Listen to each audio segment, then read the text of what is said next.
Moving on to chapter 5, input tax credit, which is one of the important chapter in CGST Act. Section 16 talks about eligibility and conditions for taking input tax credit.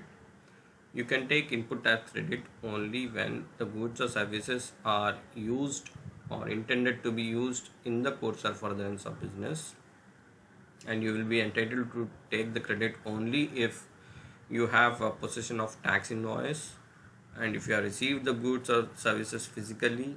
Only in case of bill to ship to cases you need not receive the goods or services. That can be deemed to be received provided it is received by the ship to party, and you are entitled to take the credit only if your supplier has paid the taxes and he has filed the returns. And if the goods is by way of lots or installments, then you will be eligible to take input tax credit only on the receipt of last lot. It has been further provided that the recipient fails to pay supplier within 180 days from the date of issue of invoice. You have to note that 180 days is calculated from the date of issue of invoice, not from the date of receipt of invoice. In that case, the input tax credit shall be added to the output tax liability, and also you have to pay interest as well. 16.3 says that if you are claiming depreciation on the tax component, then input tax credit will not be allowed. So there is no double benefit. You cannot claim depreciation on the tax component as well as claim tax as credit. That is not permissible. Section 16.4 talks about the timeline for availing input tax credit. You can avail that input tax credit within September following end of financial year or annual return, whichever is earlier. So you have to avail within this deadline. And earlier for debit notes, the timeline was linked to original invoice, and with the latest amendment, it is not linked to original invoice, and you have to see the debit note date and avail the credit within the September or annual return, whichever is earlier accordingly. Section 17 talks about apportionment of credit and blocked credits.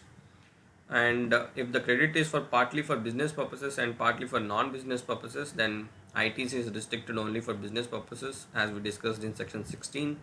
And if the credit is partly for taxable purposes and partly for exempted purposes, then the input tax credit will be restricted only to taxable supplies, and here zero rated supplies will also be considered as taxable supplies, and you will be eligible to take input tax credit. And for calculating value of exempt supply, it will be as prescribed, and it should include the reverse charge mechanism supplies, and it shall include securities, sale of land and sale of building. If you are a banking company or financial institution or NBFC, you have an option to either comply with 17 subsection 2, where you have to identify whether this input is towards taxable or exempted one by one each case, or straight away blanket you can take 50% of ITC as eligible ITC. So this is the second option, and these restrictions are not applicable for any supplies between one registered person to another registered person having the same PAN. In that case, you will be eligible to take 100% ITC. Section 17.5 talks about blocked credits, and it says that input tax credit is not available in respect of the following list of items.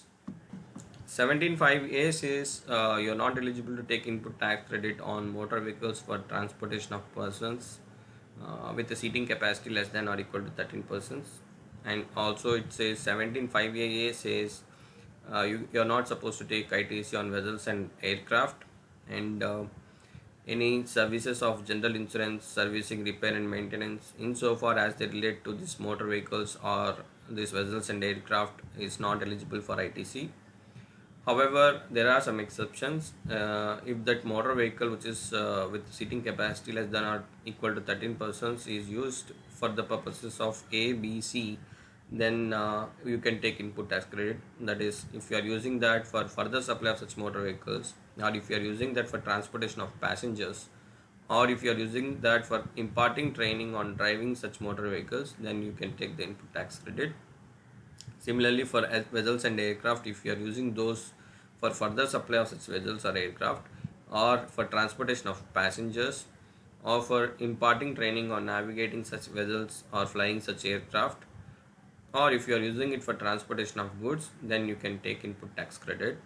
And services of general insurance, servicing and repair and maintenance, if you are using it for other than ABC under A and for other than ABCD and class 2, then you can take you cannot take ITC. Only if you are using for this purposes, then you can take input tax credit of general insurance, servicing, repair and maintenance as well.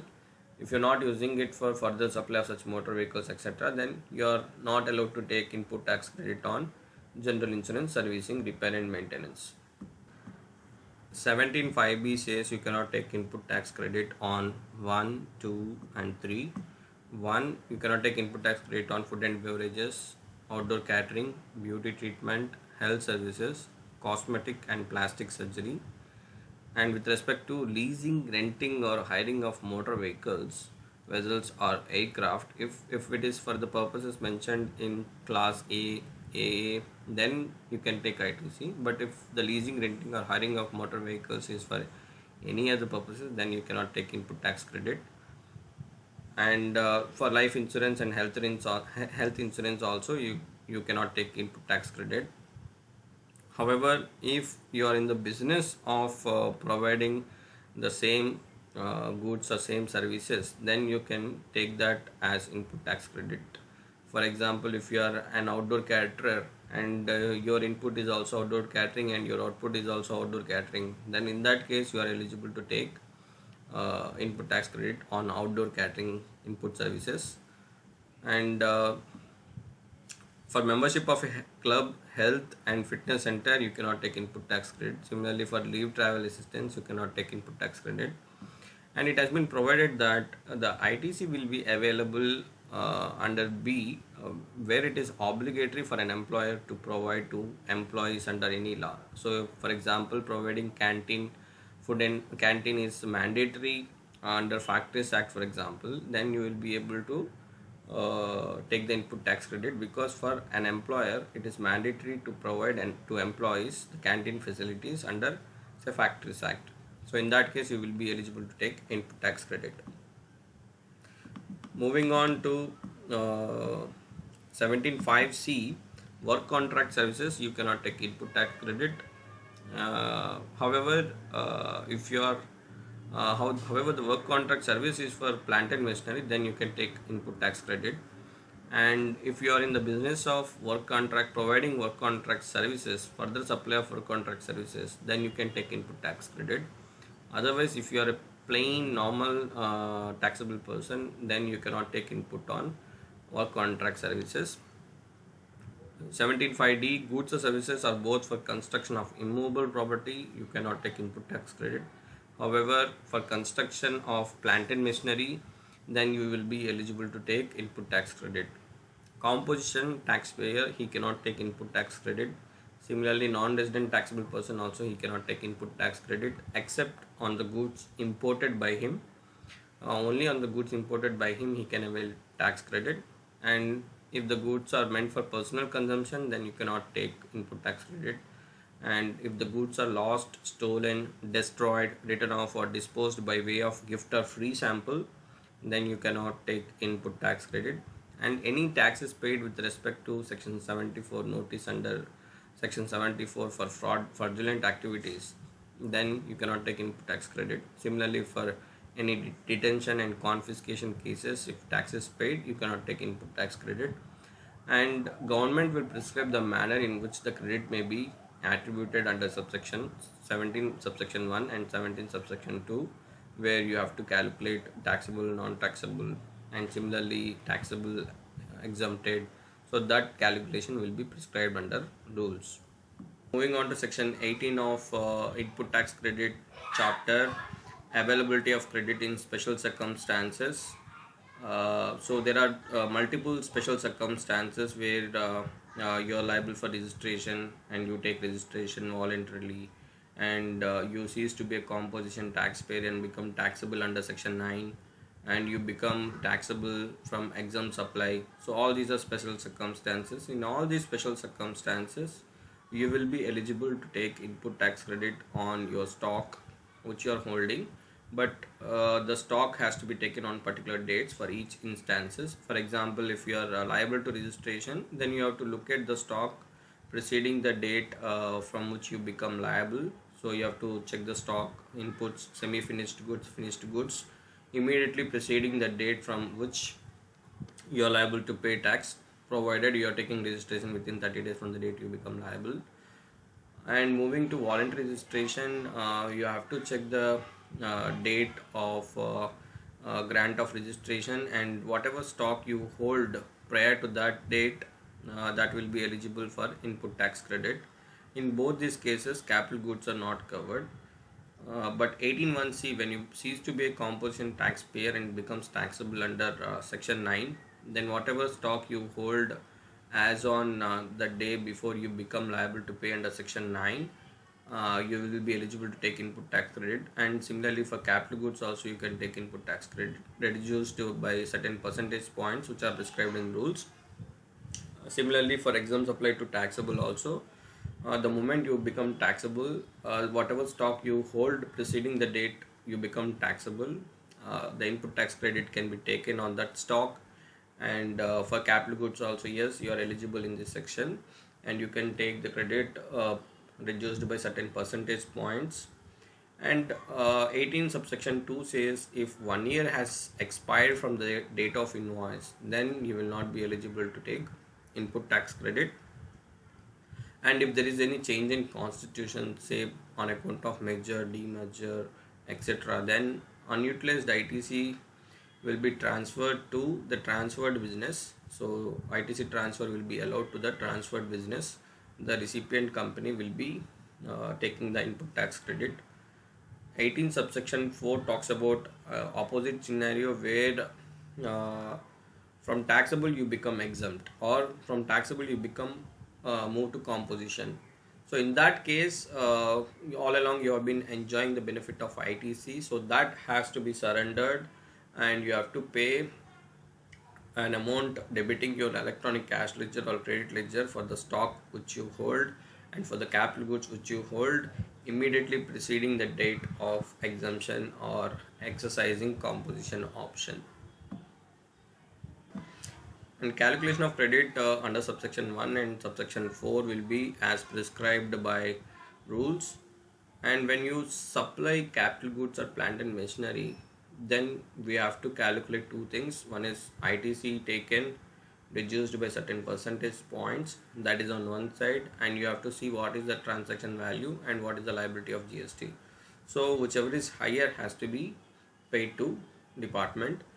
And it has been provided that if the refractory bricks, molds, jigs, dies and fixtures are supplied as scrap, then you have to pay tax only on the transaction value, and there is no need to calculate ITC taken reduced by certain percentage points for refractory bricks, molds, jigs, dies and fixtures, and they are supplied as scrap. Moving on to section 19, taking ITC in respect of inputs as well as capital goods sent for job work purposes.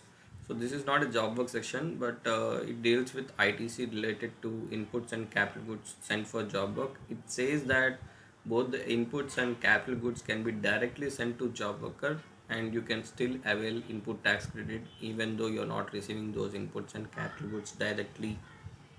And you have to receive the inputs within 1 year from the date it was sent to job worker, and for capital goods it has to come back within 3 years from the date of job worker. And if you don't receive inputs within 1 year, and then those are deemed to be supplied by principal to job worker when the said inputs or capital goods were sent out to job worker. So from that date it will be taxable, and it will be deemed to be supplied by the principal to the job worker from the date it was sent out. But one important provision here is the capital goods. When we talk about capital goods, the molds, dies, jigs, fixtures or tools, those things need not come back to the principal within 3 years. So there is no need to bring these molds, dies, jigs and fixtures or tools back to the principal, because these will be lying permanently at the job worker premises. So these are allowed to be kept at job worker premises permanently. Section 20, manner of distribution of credit by input service distributor ISD. ISD can distribute CGST credit as CGST or IGST also, and similarly IGST credit can be distributed as IGST or CGST also by issue of document, and he can distribute subject to following conditions. Number one, he has to distribute against a document, and whatever credit distributed should not exceed the credit available for distribution. And if the credit is attributable to a particular recipient, then you have to distribute only to that recipient. And if it is attributable to more than one recipient, then you have to distribute in on a pro rata basis of the turnover. And if the credit is attributable to all the recipients, then you have to pro rata distribute to all the recipients on the basis of their turnover. Section 21, manner of recovery of credit distributed in excess. So if you distribute excess credit, then that can be recovered along with interest and penalty under section 73 and 74. Moving on to chapter 6, registration. Section 22 talks about persons liable for registration. 23 talks about persons not liable for registration, and section 24 talks about compulsory registration in certain cases. So persons liable for registration, you're liable only if your aggregate turnover is more than 20 lakhs in normal states, and if your aggregate turnover is more than 10 lakhs for special category states. And a law has been amended, and it has been mentioned that on the request of special category states, the aggregate turnover can be increased from 10 lakhs to 20 lakhs, and for similarly for other states, the aggregate turnover can be increased from 20 lakhs to 40 lakhs for dealers who are engaged in exclusive supply of goods. And if you are already holding a license or registration under the existing law, which is central excise law or service tax law, etc., or VAT law, then you will be given registration under CGST also. You are liable under CGST as well. And if the business is transferred to others as a going concern, then the transferee will be liable to register with effective from the date of transfer.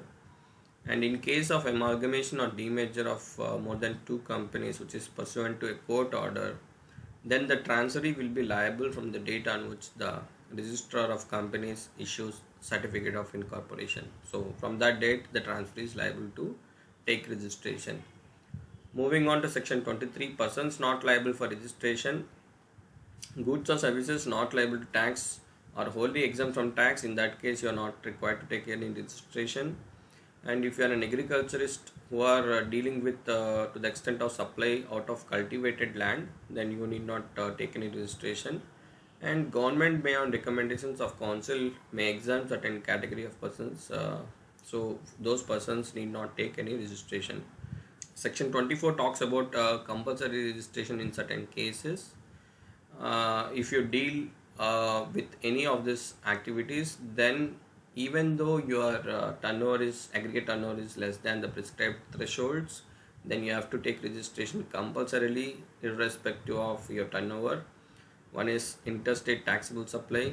If you are a casual taxable person, if you are liable for paying RCM, and if you are an electronic commerce operator under section 9 subsection 5, and if you are a person who is required to deduct TDS under section 51, or if you are an agent of a taxable person, or if you are an ISD, or if you are a supplier supplying through electronic commerce operator, where the electronic commerce operator is required to deduct TCS under section 52, or if you are directly an electronic commerce operator where you are required to deduct TCS under section 52, online information database access and retrieval services if you are providing that, and if you are a non-resident taxable person or any other person notified by government, so these people has to take registration compulsorily irrespective of their turnover.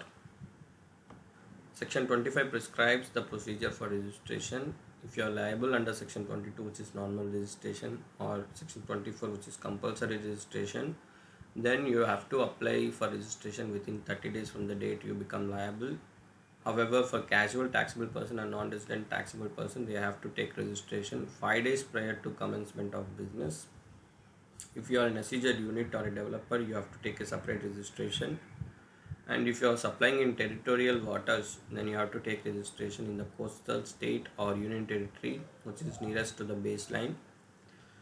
If you want to take a single registration in state or union territory, you can take. But if you have a multiple place of business, then a separate registration can be granted for each place of business. Earlier, only separate verticals were being allowed, but now you can, if you want a separate registration for a different place of business, you can take a separate registration.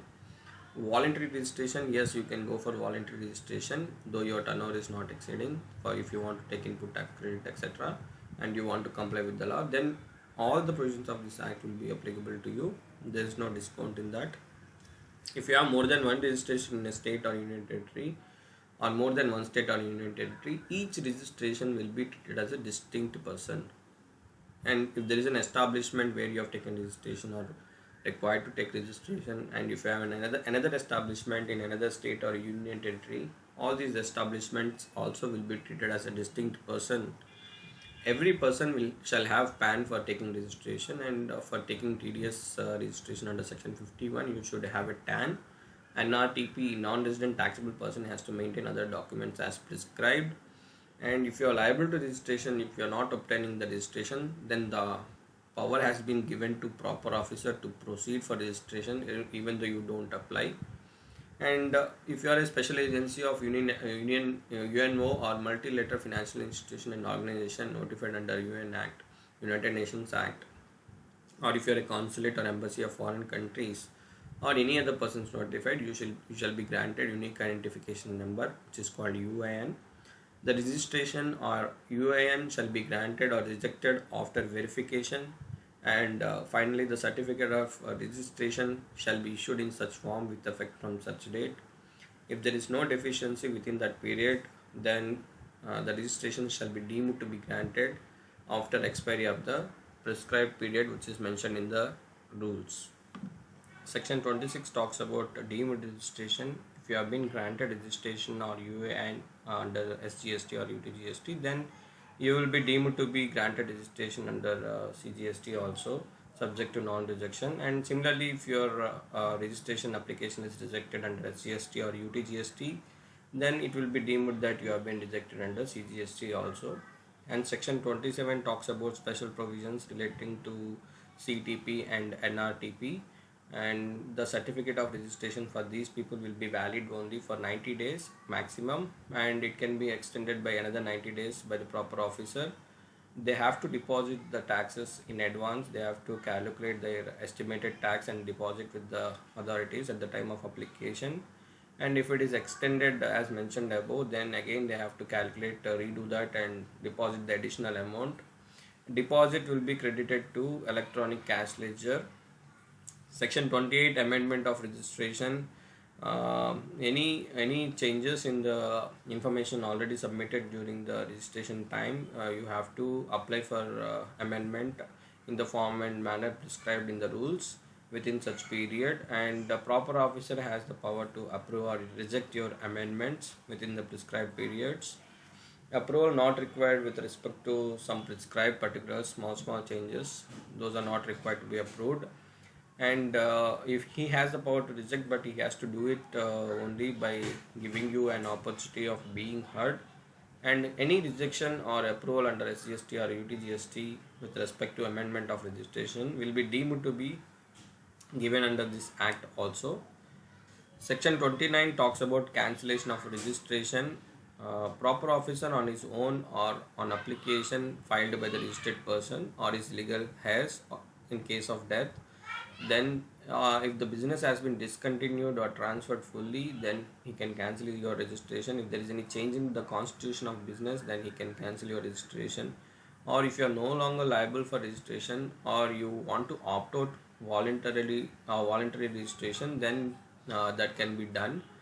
During pendency of cancellation, registration may be suspended, and proper officer may cancel including retrospective date if you are contravening any provisions of the act or rules. And if you are a composition taxpayer and you have not filed the returns for 3 consecutive tax periods, and similarly if you are a normal taxpayer and you have not filed your returns for 6 months continuously, and you have not commenced the business within 6 months from the date of registration, and registration was obtained by fraud or willful misstatement or suppression, in all these cases he can cancel your registration. Though he is cancelling your registration, it will not affect your dues. You have to pay it even if it is determined after the cancellation, and the cancellation under SGST or UTGST will be deemed to be cancellation under this law. You have to pay an amount by way of debit in electronic cash ledger or credit ledger, ITC, on inputs and capital goods held on stock immediately preceding the date of cancellation, and it will be calculated in the manner as prescribed. So after cancellation of your registration, if you want to reactivate your registration, then section 30 deals with that, revocation of cancellation of registration. For that you have to apply within 30 days. The officer can revoke or reject your application. When he rejects, he has to give opportunity of being heard, and if the revocation is under SGST or UTGST, then it shall be deemed that it is also revocated under CGST also. Moving on to chapter 7, tax invoice, credit and debit notes. Section 31 talks about tax invoice. This section basically deals when a tax invoice has to be issued. 31 subsection 1, registered person supplying taxable goods. Okay, where supply involves movement, then invoice has to be issued before or at the time of removal of goods, and where the supply does not involve movement, then invoice has to be issued before delivery of goods or making the goods available to recipient. Similarly, for services, you can issue invoice before or after the provision of service also, but after the provision of service you have to issue invoice within the prescribed period as per rules. And government may specify the category of services in respect of which any other document will be deemed to be the tax invoice, and they can also prescribe in what instances tax invoice is also not required to be issued. 31 subsection 3 says a registered person within 1 month from the date of issue of certificate of registration has to revise the tax invoices by issuing a revised tax invoice against the invoice issued from the date of registration till the date of issue of certificate of registration, and you are not required to issue invoice if the value is less than 200 rupees, and you have to issue bill of supply if you are moving exempted goods or giving exempted services or both, or a composition person. You have to issue receipt voucher for advance received cases, and when you receive advances and there is no supply made after that and there is no tax invoice issued, then you have to issue refund voucher. If you are liable for RCM, and you have to issue an invoice on self invoice on the date of receipt of goods or services or both. And if it is a continuous supply of goods, then if there are any successive statement of accounts or successive payments involved, then invoice has to be issued before or at the time of each issue of statement or receipt of payment. If it is a continuous supply of services, you have to issue invoice based on some parameters, like if the due date of payment is ascertainable from the contract, you have to issue invoice on or before that due date, and if it is not ascertainable from the contract, then you have to issue invoice before or at the time of receipt of payment. And when the payments are linked to completion of events like constructions, then the invoice has to be issued on or before the date of completion of event. And if there is any supply of service which is stopping before the completion of supply, to the extent of supply made before cessation, to that portion you have to issue invoice. Notwithstanding, if the goods are sent on approval basis, sale or return or approval basis, then you have to issue invoice at the time of supply, or you have to wait for 6 months and you have to issue invoice before the 6 months from the date of removal, whichever is earlier. For this section, then the tax invoice will also include revised invoice. There is a new section 31A where the facility of digital payment to recipient has to be enabled. So government on recommendations of council will prescribe certain class of registered persons who shall provide modes of electronic payment option to recipient. Section 32 talks about prohibition of unauthorized collection of tax. If you are not registered, then you should not collect any tax, and similarly if you are a registered person, You should collect tax only in accordance with the provisions of this act or rules. And if amount of tax has to be indicated in the tax invoice and other documents as per section 33. If the supply is made for consideration, then indicate the amount of tax which shall form part of price at which supply is made. Section 34 talks about credit notes and debit notes. For credit notes, earlier you cannot issue one credit note against multiple invoices, but now the law has been amended and you can issue one credit note or more credit notes provided the taxable value or the tax charged in one or more tax invoices is found to exceed, or where the goods are supplied or returned are found deficient. Only in these cases you can issue a credit note, and such details of credit note has to be disclosed in the return for the month during which such credit note was issued, and you have to, the deadline for disclosing them is maximum September following the end of financial year, or furnishing the annual return whichever is earlier. And there is no reduction in output tax liability if the incidence of tax and interest on such supply has been passed on to any other person. Issuance of credit notes is optional because it starts with the word may issue a credit note.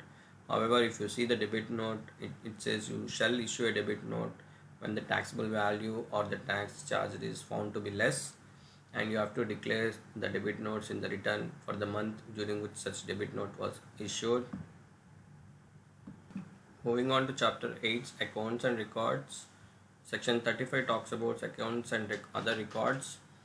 You have to maintain production, inward, outward, stock, input tax credit, output tax, and other records. If you have more than one place of business, then each place of business you have to maintain this record, and it can be kept in electronic form also. And if you are a transporter or storage of goods, then you have to maintain records of consignor or consignee and other records as prescribed. Commissioner may notify to maintain additional accounts also, and if any taxable person is not in a position to maintain for some reasons to be recorded in writing, then he may permit such person not to maintain also.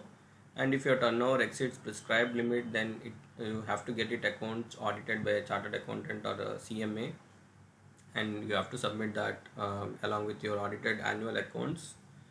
It shall not apply to government audited by CAG. Subject to 17(5)(h), goods lost, stolen, destroyed, etc. If you fail to account any goods, etc., then proper officer will determine the tax payable as if supply has been made by such person, and section 73 and 74 will apply. Section 36, period of retention of accounts. How many years you have to save your books of accounts? You have to retain until the expiry of 72 months from the due date of furnishing the annual return. So you have to maintain for 72 months from the annual return due date. And if you are already part of any appeal or revision or any other proceedings, you have to retain the records at least for 1 year after the disposal of the said appeal, revision or proceedings. So, or the above mentioned period, which is 72 months from the due date of annual return. So whichever is later, so till that period you have to maintain your books of accounts and you have to retain your books of accounts. Chapter 9 talks about returns. Section 37 is furnishing details of outward supplies. It is partly operational. GSTR 1, it is partly operational, is etc. And section 38, furnishing details of inward supplies. This is not fully operational again. So this is about GSTR 2. And section 39 is relevant for us now because all the returns which we file are covered under section 39 apart from GSTR 1. Every registered person has to file GSTR 3B for every calendar month. And section 10, composition, you have to file your return within 18 days after the end of each quarter, and TDS return you have to file within 10 days after the end of such month, and input service distributor you have to file your return within 13 days after the end of the month. Non-resident taxable person you have to file your return within 20 days or within 7 days after the last day of the period of registration, whichever is earlier. And commissioner may extend the return filing dates for reasons recorded in writing. And if you are required to furnish return under 1, 2, 3 or 5 excluding IST, you have to pay the taxes before the last date of return. Even if it is nil return also, you are supposed to file the return. And if you discover any omission or incorrect particulars after filing the return, then you can rectify that in the return subject to payment of interest. And this rectification will be valid only till September return or second quarter, which is again September of financial year, or annual return, whichever is earlier. So you will be allowed to rectify the returns only till that period. And you will not be allowed to furnish return if the return for the previous tax periods is not furnished. Section 40, first return, whatever outward supplies you have from the date you become liable till the date of granting registration. So those has to be declared in the first return after granting the registration. Section 41, claim of ITC and provisional acceptance thereof. Whatever ITC you take will be based on self-assessment basis, will be credited to your electronic credit ledger on a provisional basis, and it will be utilized only for the payment of self-assessed output tax as per the return. Section 42 is not operational, which is matching, reversal and reclaim of ITC. So since GSTR 2 is not operational, this section is not fully operational and not very relevant as of now. And similarly, section 43, matching, reversal and reclaim of reduction in output tax liability through credit notes. So earlier it was contemplated that even credit notes has to be matched with the suppliers, so that is also not operational fully. Section 44 talks about annual return. You have to furnish an annual return on or before 31st December following the end of each financial year. And you are also required to get your accounts audited under subsection 35(5). Along with the annual return, you have to submit a copy of audited annual accounts and a reconciliation statement. What is the difference between your financial statements and your annual return has to be submitted along with the annual return. Final return, section 45, registered person whose registration has been cancelled shall furnish within 3 months of the date of cancellation or the date of order of cancellation. He has to submit the final return, whichever is later. Section 46, notice to return defaulters. If you fail to furnish a return under section 39, which is GSTR 3B, section 44 is annual return, section 45 is final return, then a notice will be issued to furnish such return within 15 days. Section 47, levy of late fee, 100 rupees per day, maximum 5,000 rupees if you delay your return under section GSTR 137, section 37, section 38 and section 39, section 45. So 39 is GSTR 3B and 45 is your final return. And section 44, which is annual return, if you delay that, then late fee will be 100 rupees per day, but not exceeding quarter percentage, 0.25 percentage of your turnover in the state or union territory. Section 48, GSTP rules will prescribe the manner of approval, eligibility, duties or obligations, manner of removal and conditions for functioning of GSTP. And a registered person may authorize GSP for filing your returns under section 37, 38, 39, 44, 45. And responsibility of correctness will continue to rest with the registered person only. Just because you have appointed a GSTP, you cannot escape your obligation of payment of taxes. Section 49, payment of taxes, interest, penalty and other amounts. Every cash deposit will be credited to your electronic cash ledger. Similarly, whatever self-assessed ITC you have, it will be credited to electronic credit ledger. And electronic cash ledger can be used for multiple purposes towards payment of taxes, interest, penalty, fees or any other amount payable, whereas electronic credit ledger will be used only for restricted purposes and you can only pay your output tax under this act as well as IGST act, and you cannot use it for any other purposes.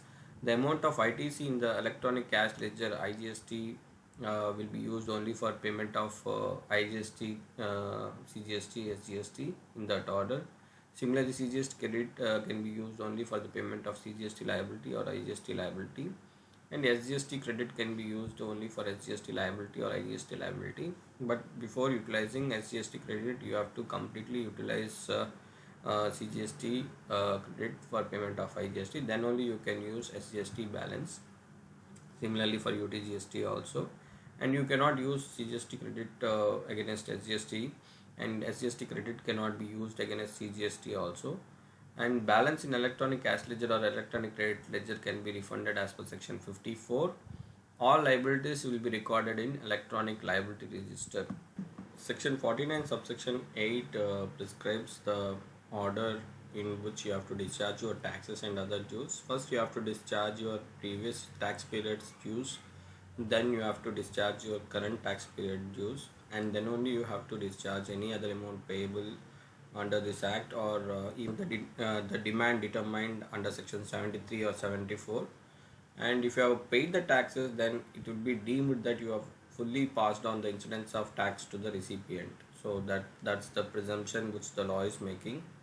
Section 49A talks about utilization of ITC subject to certain conditions, and it says that first you have to utilize the IGST credit fully, and then only you can utilize ITC of CGST or SGST for payment of IGST, CGST, SGST as the case may be. So first utilize IGST credit fully and then touch ITC of CGST or SGST.